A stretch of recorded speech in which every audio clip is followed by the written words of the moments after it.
एक बार पूरा हाथ मेरे साथ उठा लीजिए, पूरा पूरा मेरे भाई।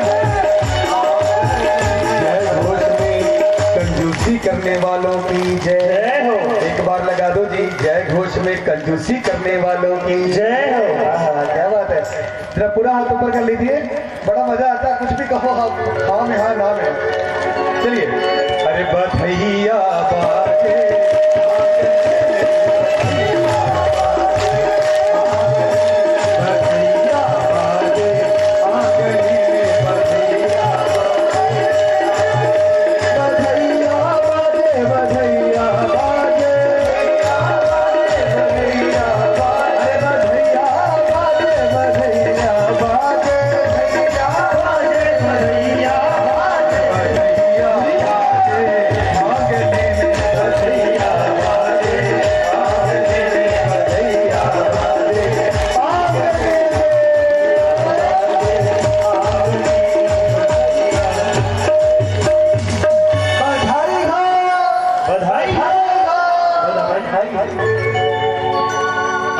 सबके सब गोप वाले बधाई हो नंदराज की। आवाज लगाए नंदराज जी स्नान करके बड़े छले छबीले से बने हुए थे, खूब बढ़िया से नया नया कपड़ा वस्त्र पहन करके वो लगा करके बांध करके पगड़ी उड़ी आए थे। एक गोप आया, वो बड़ा सा मटका लिए और ले आकर के दो चार गोपों ने पकड़ करके नंदराज को खूब नचा रहा था। कहा नाचो, अरे 90 की उम्र में अब क्या नाचे। गोप ने कहा देखो देखो, नाचने और गाने किसको नहीं आता है। हाँ, अंतर यही है, कोई बाथरूम में नाच लेता है तो कोई सामने नाचता है। नाचना गाना सबको आता है, कोई अकेले में नाचता, कोई सबके साथ नाचता। अब नंदराज भी सबके साथ बेचारे नाच रहे हैं और तब तक उसने ले आया और ले आकर के पूरा दही का मटका उनके ऊपर से डाल दिया। ओ पूरे दही से शराब हो। नंदराज ने कहा ये क्या बना दिया मुझे, मैं इतना संवर वर के आया था और आप तुमने जो पूरा दही से नहला दिया। कहा बस हमारी यही परंपरा है। कहा अच्छा है, बढ़िया, जो परंपरा है उसको सब कर लिया जाए हमारे लल्ला के लिए। अब तब तक उनको याद आ गया। कहा अरे भाई देखो ना, खुशियां का दिन जाने में समय नहीं लगता, लगता है। अच्छे दिन आए, अगर आनंद आने लगे तो कई बरस बीत जाए तो समझ में नहीं आता। यहाँ भी धीरे धीरे नंद उत्सव होते पखवाड़े बीत गए, पता ही नहीं चला कब सुबह कब शाम। नंदराज को याद आया, अरे मैंने कंस का कर नहीं दिया। कुछ लोगों को बुलाया जो थे समझदार लोग। कहा देखो भाई, ये उत्सव रुकना नहीं चाहिए, उत्सव मनाते रहो। कुछ बड़े बुजुर्गों को लिया, दही का, दूध का, घी का मटका लेकर के और वो चल पड़े मथुरा। और मथुरा आए, कंस का जब दिया कर देने के बाद नंद जी वसुदेव जी से मिलने के लिए गए। और जब मिलने लगे तो वसुदेव जी ने कहा देखो नंदराज, आप तो यहां हो, यहां बहुत ज्यादा रुकने की जरूरत नहीं है। क्या हो गया? हमने सुना है कि 90 बरस में बालक हुआ है और कंस बड़ा दुष्ट है। ये मत समझना कि हमारी हथकड़ी और बेड़ी छूट गई, टूट गई, महल में हो तो शांत बैठा है।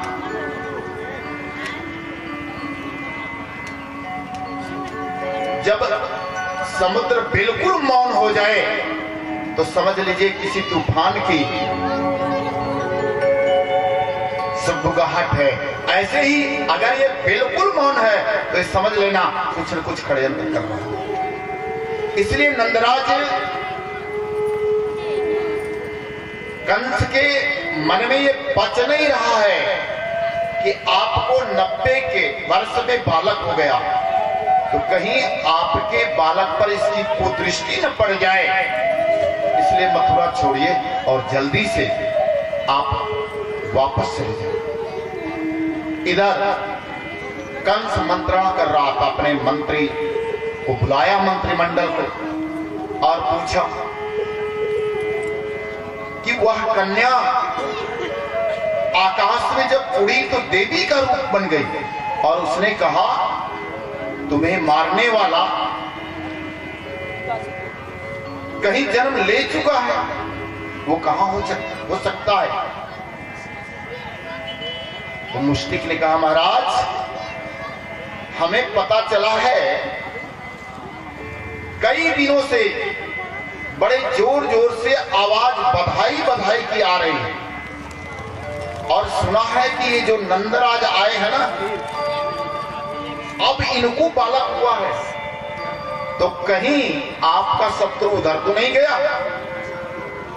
तो चाणूर ने कहा महाराज आदेश हो तो सैनिकों को भेज दूं और जाकर के सैनिक जितने नंदगांव में बालक हुए हैं 1 महीने तक के सबको मार दे, पखवाड़े तक के सबको मार दे। पर इसने कहा ना ना ना, ऐसा कभी सोचना नहीं। क्यों? प्रजा रुष्ट हो जाएगी, को रास्ते से हटा भी दिया जाए, हमारा शत्रु रहने न पाए और प्रजा में असंतोष होने न पाए, कोई ऐसी युक्ति निकाला जाए। तब तक आ गई अघासुर की बहन पूतना। पूतना उसका नाम है, पूतना, जिसके पास न तो पूत है और न पूत होने देंगे, रहने भी नहीं देंगे। अब उस पूतना ने कहा महाराज यूं एक बालकों को मारना तो हमारे मैं गई यूं दाहिने हाथ से चिटकी बजाई सब खत्म कर देगा सारे। वो कैसे? उसने निकाला विष जहर काल जैसे, उसने एक जानवर पर डाला, कहा देखो ये गया थोड़ा सा, कहा बस इसको मैं अपने स्तन में लगाऊंगी और नंदगांव के सारे बालकों को स्तन पान कराने के माध्यम से मार डालूंगी, और प्रजा में रोष भी नहीं होगा, कोई समझेगा भी नहीं। अब उसने तुरंत अपना सुंदर सा स्वरूप बदल लिया, मायावती थी, और जहीं नंदगांव में आई तो देखा बज रही है यहीं बधाई, इधर पूतना भी आई, अपना रूप बनाई और पहुंच गई भीड़ में। जहीं पहुंची बिल्कुल वीआईपी, सारे लोग रास्ता दे रही, लग रहा नंदराज के बड़े बड़े विशिष्ट होंगे, अतिथि होगी। आई नंदरानी देखी, अरे बहन पहचान नहीं रही होगा, भूल गई। हाँ क्या करें, मैं भी बहुत देर से व्यस्त थी।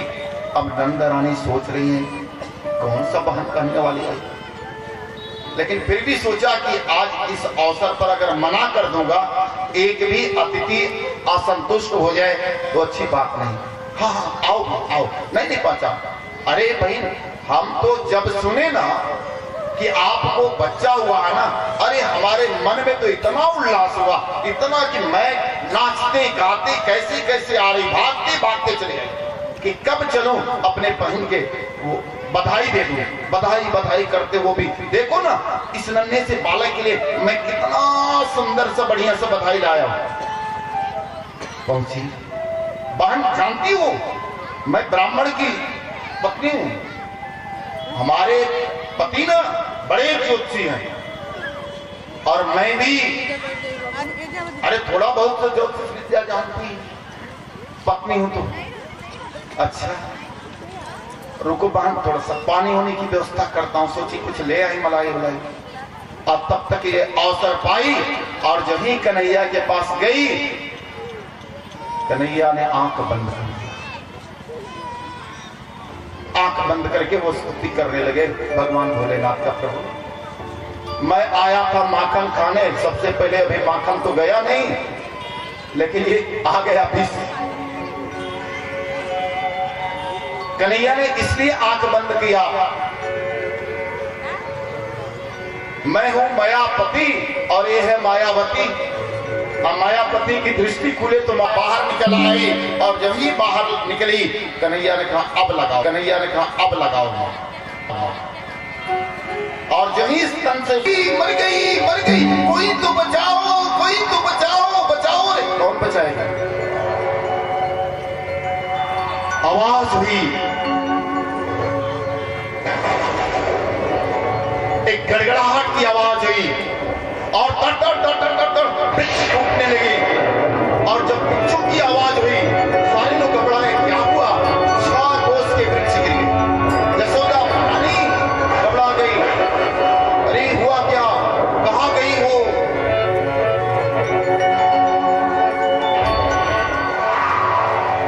यशोदा मैया आई, लल्ला लल्ला कहां गया? हाय लल्ला कहां गया?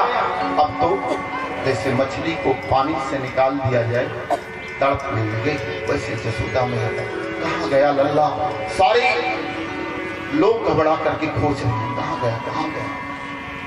अब तब तक एक ग्वाला आया, मैया मैया क्या हुआ? अरे आपका लल्ला एक बहुत बड़ी राक्षसी है। राक्षसी? हाँ, उसी के सीने पर खेल रहा था, मैंने देखा। सीना? अरे हाँ। सारे लोग दौड़े, कहां कहां? सब लोग दौड़े दौड़े आए। अब दौड़े आए तो छोटी मोटी तो है, 6 कोस लंबा, तो ऊंचाई कितना होगा? अब सीढ़ी लोग लाए, जल्दी से सीढ़ी लगा करके कन्हैया को उतारा गया। अब कन्हैया उतारे गए और मैया ने जल्दी से लिया, और यही जल्दी से लेकर के अपने स्तन से लगाया। कन्हैया जब स्तन पान करने लगे तो मैया को संतोष हो गया कि लल्ला ठीक है। बोलिए कृष्ण कन्हैया की जय हो, यशोदा मैया की जय हो। अब चिंतन होने लगा, अरे भाई इतनी भयानक राक्षसी, चुट्टी थी, चोरनी है, चोरी करके भाग रही थी, फिर ये मरी कैसे? एक ने ग्वाला ने कहा, दैया रे दैया, आप लोगों को नहीं पता, जब ये कन्हैया को लेकर भाग रही थी ना, इसके पैरों में ठोकर लगा और गिर पड़ी, और जब गिर पड़ी तो मर गई, प्राण निकल गया। दूसरा गोप ने कहा, सुन झूठ मत बोल, अगर ठोकर लगता तो मुंह के बल से गिरती ना, ये तो पीछे की तरफ से गिरी, वैसा नहीं है। अच्छा तो तू ही बता कैसे गिरी? कहा, उसने कहा देखो हमें लगता है ना कि यशोदा मैया का जो पहले का पुण्य था, उन्हीं पुण्यों के कारण हो सकता है वही पुण्य इसको मार दिया, इस चोरनी को। अब ऐसे ही अपने में तर्क वितर्क चल रहा था। यशोदा मैया ने कहा देखो, अब एक कन्हैया मरे हुए को छू दिया है, तो मरे हुए के छूने के बाद स्नान होता है ना, ये तो छू दिया मरे हुए को, तो जल्दी से ऐसा करो गोमूत्र ले आओ, और गोमूत्र ले आकर के तुरंत कन्हैया को स्नान कराया गया, और स्नान करा करके गाय के पूंछ से झाड़ा लगाया गया, ये जो बला है ये सब टल जाए। और उधर बड़े तेजी से आ रहे थे नंदराज, सब लोग, और कहे कि नंद बाबा तो है नहीं, अब इसका क्या किया जाए? तो सारे लोगों ने कुल्हाड़ी ले करके उसके कई टुकड़े काटे, हाथ पांव सब काट करके, और जो वृक्ष के पेड़ गिरे थे उन सारे अपना लकड़ी इकट्ठा कराए और जला दी। आग लगी तो एक दिव्य सुगंध आने लगी, और उस सुगंध को देखते हुए सूंघते हुए नंदराज लंबी डग भरते हुए आए। नंदराज आज ना नंदगांव में एक चोरनी आ गई थी, चोरनी आ गई थी। हाँ, अरे वो चोरनी बड़ी विकराल थी। अरे कैसी थी? अरे वो कन्हैया को चुरा कर ले गई थी, 6 कोस का पेड़ टूट गया। अच्छा वो कैसे मरा? पता नहीं। नंदराज ने कहा देखो ये बात हमें वसुदेव जी पहले ही बता दिए और इसी से मैंने माला निकाला झोली से और तुरंत सटकाया, एक माला का जाप किया और उसी माला के प्रभाव से उमर गई। हाँ नंदराज, आपने जो माला सटकाया और यहाँ पे चोरनी, बोलिए नंदराज की। अब इधर सारे गोप वाले नित नव लोग दर्शन करने के लिए आते। मैया रोज दान करती, आए दिन दान करती।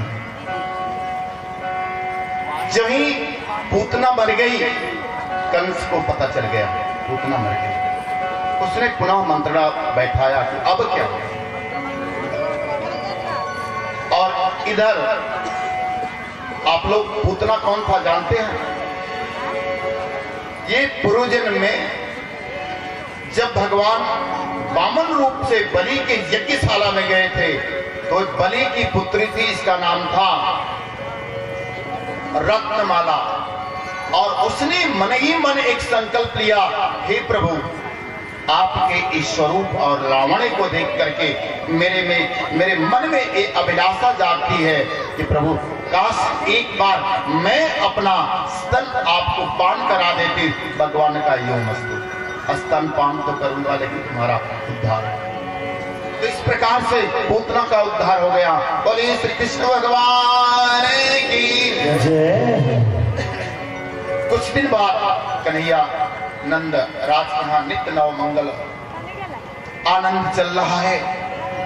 एक दिन कन्हैया ने पालने में धीरे से करवट बदला और जो ही करवट बदला एक गोपी ने देख लिया, अरे नंदरानी क्या हुआ? अरे नंदरानी आज तेरा लल्ला ने करवट बदला, मैंने देखा है। तो अब करवट बदलने पर क्या होना चाहिए?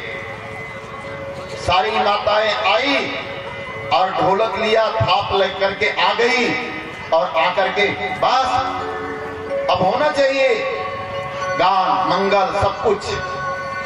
अब वो आई यशोदा मैया का ना ना ना ना ना शोर मत बचाओ। ठीक है, बनने लगा मालपुआ पूरी सब कुछ बन रहा है।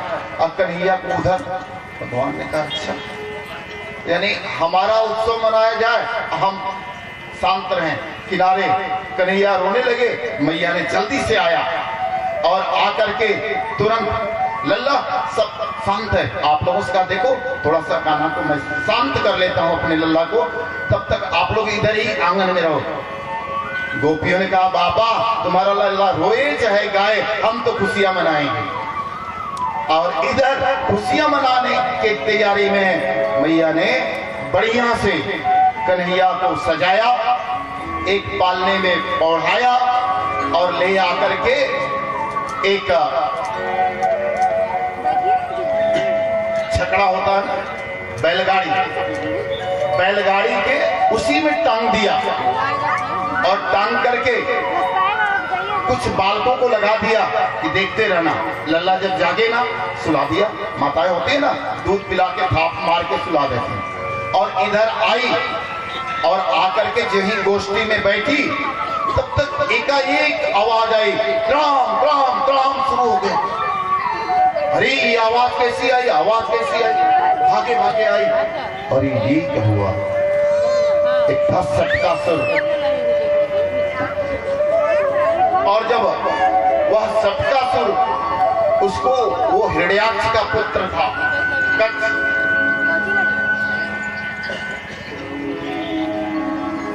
लोमस ऋषि ने उसको श्राप दे दिया कि जा तू बिना शरीर का हो जा। इतना मोटा तगड़ा था सब वो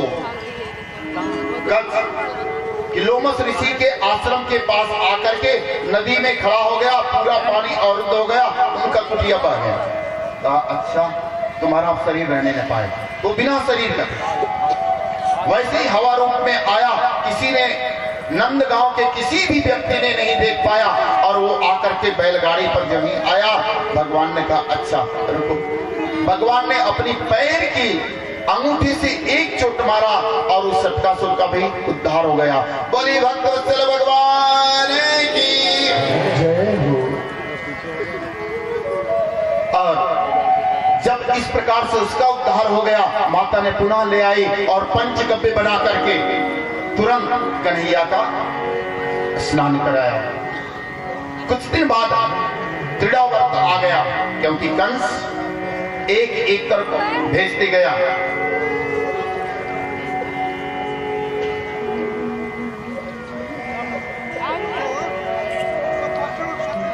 वह त्रिडावर्त का मतलब बवंडर होता है।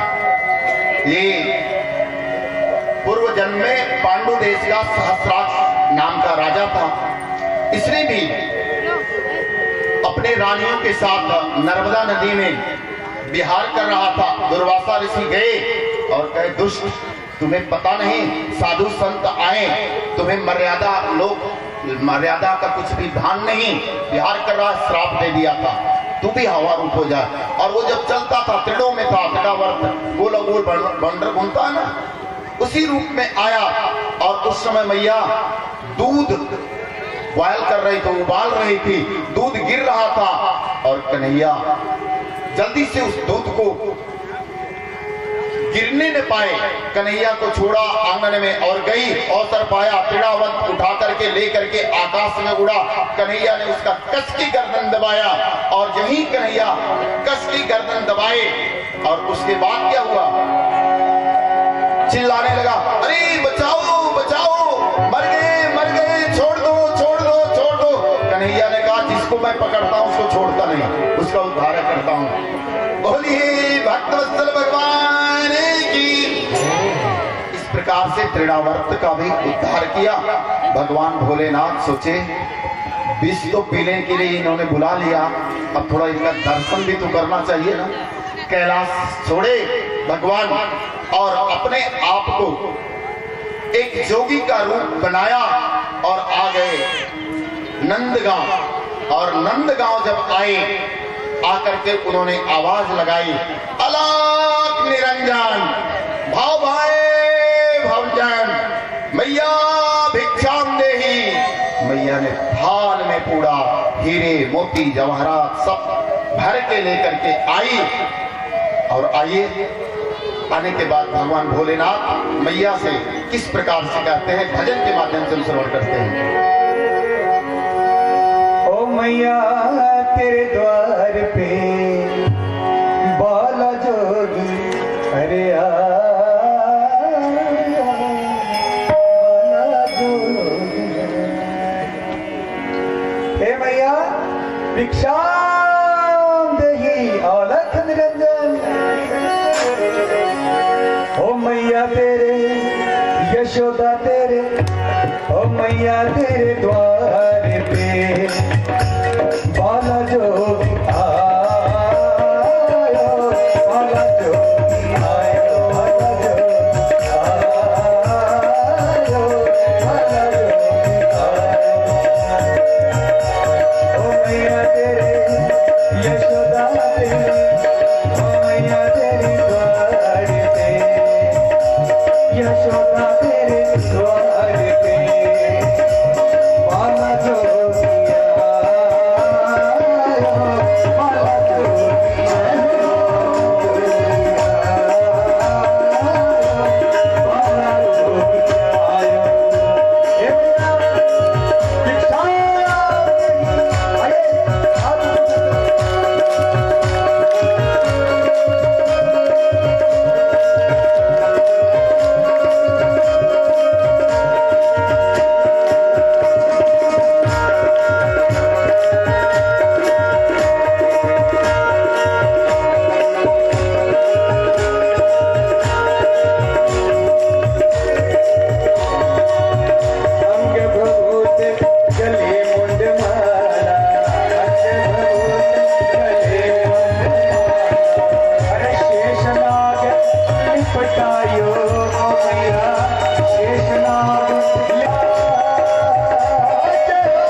जगायो हे मैया तेरे यशोदा तेरे ओ मैया तेरे द्वार पे बाला जोगिया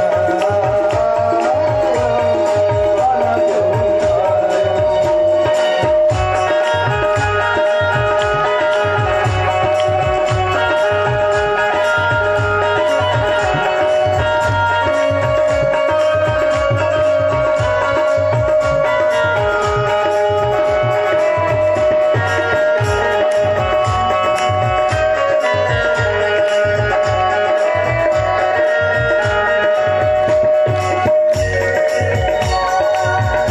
लेकर भिक्षा चली नंद रानी लेकर भिक्षा चली नंद रानी। अरे कंचन थाल सजायो हे मैया कंचन थाल सजायो। और जैसे ही थाल को सजाकर और बाबा से जाकर कहती है बाबा लो भिक्षा अब जोगी जाओ। अरे लो भिक्षा अब बाबा जाओ। अरे मेरो लाल डरायो ये जोगी बाबा जय हो मेरो लाल डरायो हे मैया तेरे यशोदा तेरे ओ मैया तेरे द्वार पे बाला जोगिया बाला जोगिया बाला जोगिया आयो बाला जोगिया।